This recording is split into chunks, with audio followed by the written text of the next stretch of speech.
Hello everyone, this is Sherry Sahibi and this is the data mining class. So we have talked about neural networks so far and now we are going to see a simple neural network that is called multi-layer perceptron.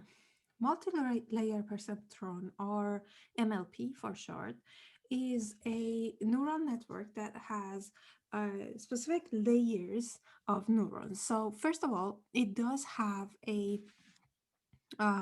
input layer. So in the input layer, like what we have seen, we are going to have the augmented data feature, x0, x1, etc. until xd. So that is our input layer. And also we have an output layer that is, we are going to have multiple outputs sometimes. So O1, O2 until, let's say, OP. And then, so this is the output layer. And then we have one or more layers in between, in the middle, that we call them hidden layers. So we have one or more hidden layers in between. Now, in the simplest case of MLP or multi-layer perceptron, we have only one hidden layer. So that is called a simple one-layer MLP. And let's say we have one hidden layer for simplicity. So let's call this Z0, Z1 until ZM, for example. And it is a fully connected, it has a fully connected architecture, meaning that all the input layer neurons are connected to the hidden layer neurons, and all the hidden layer neurons are also connected to all the output layer neurons, except for the augmentation, like for X0 and Z0. So X0 and Z0 are only connected to their next layer, not to the previous layer. So for example, what we have is that X0 is connected to Z1, Z2 until ZM. X1 is connected to Z1 until ZM. And XD, the last one, is also connected to Z1 until ZM. And all of these have their own weights, right? In the next layer, Z0 is also connected to O1, O2 until OP. Z1 is connected to O1, O2 until OP. And finally, ZM is also connected to all O1, O2 until OP. All right. So what we have basically in this structure is that we have a D plus 1, because augmented, dimensional input layer. We have M plus 1 dimensional hidden layer. If we have only one hidden layer, it's that. And we have P dimensional output layer. Now, if we have more hidden layers, we have this Z0 to ZM to be repeated to the next layer also. So it's going to be between this hidden layer that we have here and another output layer.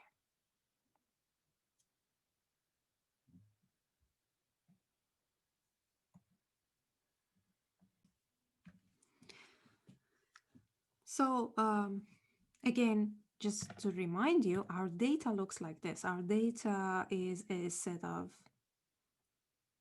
n data points, and it is augmented with an x0. So we have x1 until xd as our attributes in the data, and our end data points are vectors x1, x2 until xn, and our output, for example, if we have a multi-class classifier, or like this, we have y1 until yp, that are vectors of zeros and ones, for one for belonging to one class and zeros all over else for other classes, right? Now the size of input layer, it comes from our data, right? We have the attributes in the data. The size of our output layer is also coming from our data. It's the number of classes that we have in our response data. But the size of hidden layer, it can be chosen by us. So we choose or decide the size of our hidden layer. Okay.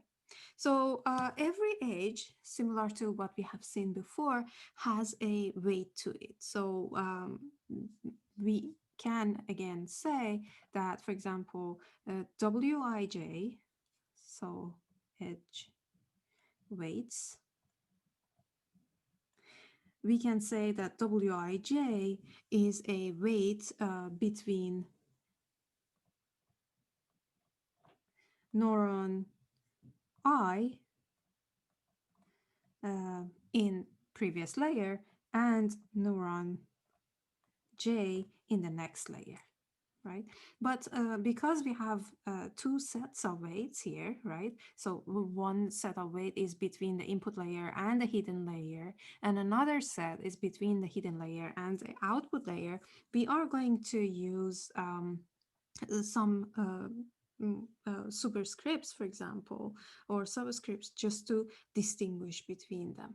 So for example, for the weights between the input and hidden layer, we are going to use Wij, okay?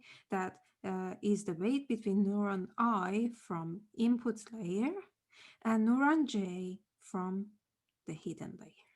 So here, for example, we have W01H, and this is W02H. And the last one is WDMH.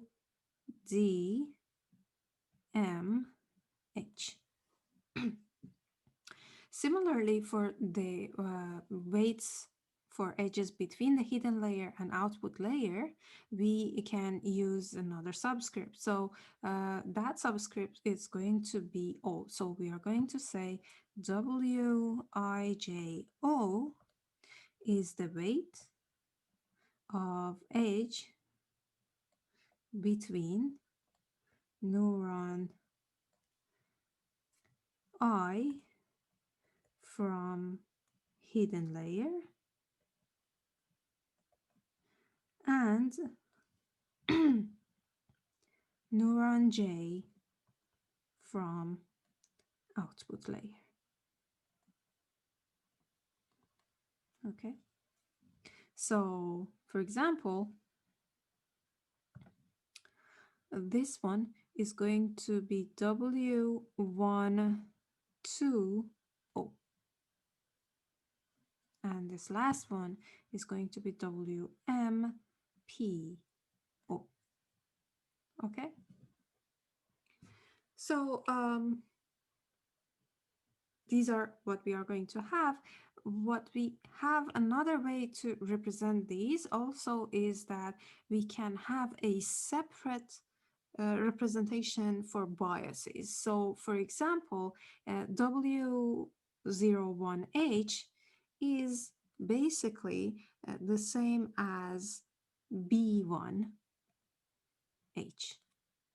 right? Only for the ones that are connected to the first neuron, or the neuron that is for augmentation or bias, we can use the B's, so we can separate them.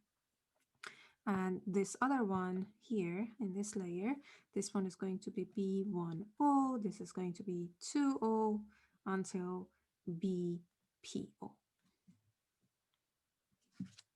So this is the structure that we have for multi-layer perceptron.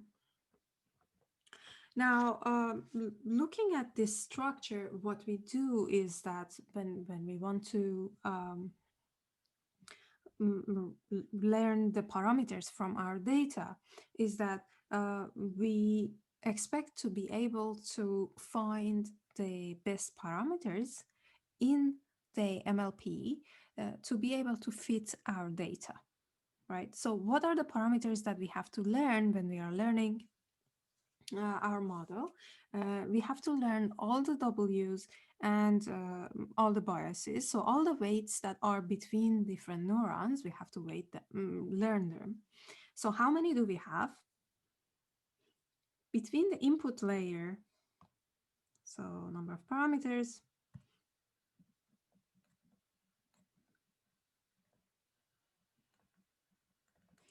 between the input layer and the hidden layer, we have d plus 1 multiplied by m plus 1 parameters. Oh, sorry, multiplied by m because they are not connected to the first one, right? So they're not connected to z0. So we have d plus 1 multiplied by m parameters between the input layer and the hidden layer, plus between the hidden layer and the output layer, now we have m plus 1 multiplied by p edges or weights, which is basically going to be equal to dm plus m plus mp plus p, which is an order of dm plus mp, right? So we have a lot of parameters that we have to learn, and that's why neural networks that are like this, they need a lot of data to be able to learn all of these parameters, lots of data points or data records. There is another representation for MLP that is a kind of compact representation, and that is that for instead of just plotting all the neurons for each layer, we're just going to put them together as if they are stacked. So we are going to have one thing like this, and we say this is our input layer, and then we are going to have another thing like this, and we say this is our hidden layer, and the last one like this as our output layer. Okay, and then we say these are our xi's, these are our oi's or outputs, and these are our zi's, and we have d plus 1 here, m plus 1 here, and p here. And between these, we have WH parameters and BH parameters. You're going to see why I'm representing WH as a matrix and BH as a vector later on. And we have WO parameters and BO parameters. So this is a compact representation of our MLP. These kinds of networks are also called the feed-forward networks because they are designed in a way that if we want to compute the output from the input layer, our computations are only going forward from the input layer to the hidden layer to the output layer. And you are going to see how our computations are going forward in a bit, but that's why these kinds of neural networks are called feed-forward networks. So to compute the output, we only need to go forward. So now, why do we have these WH and BH like this? Well, we said that we have these weights over the edges. We have d plus 1 multiplied by m weights over the edges between the input layer and hidden layer.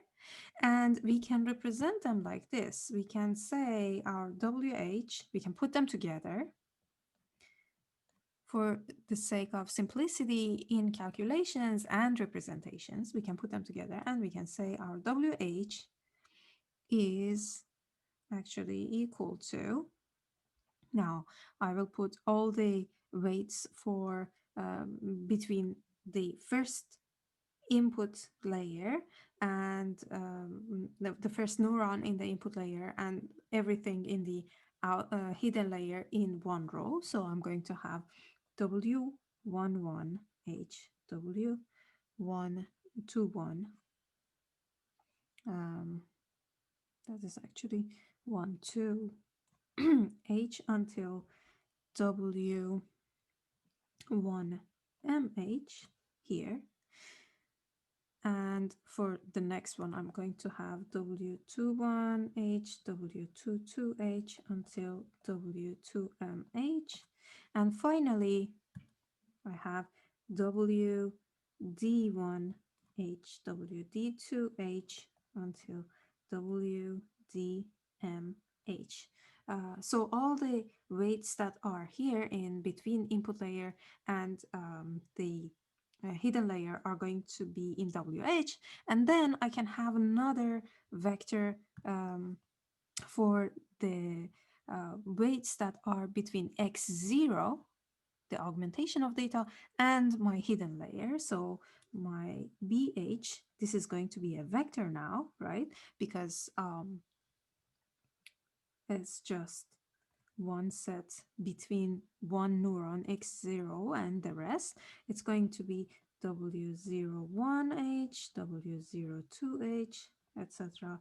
until W0MH, or which is equivalent with basically B1H, B2H until BMH, right?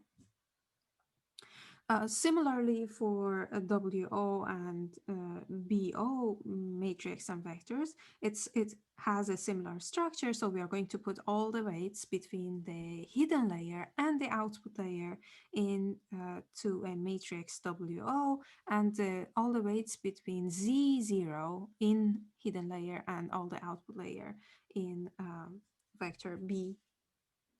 All right. So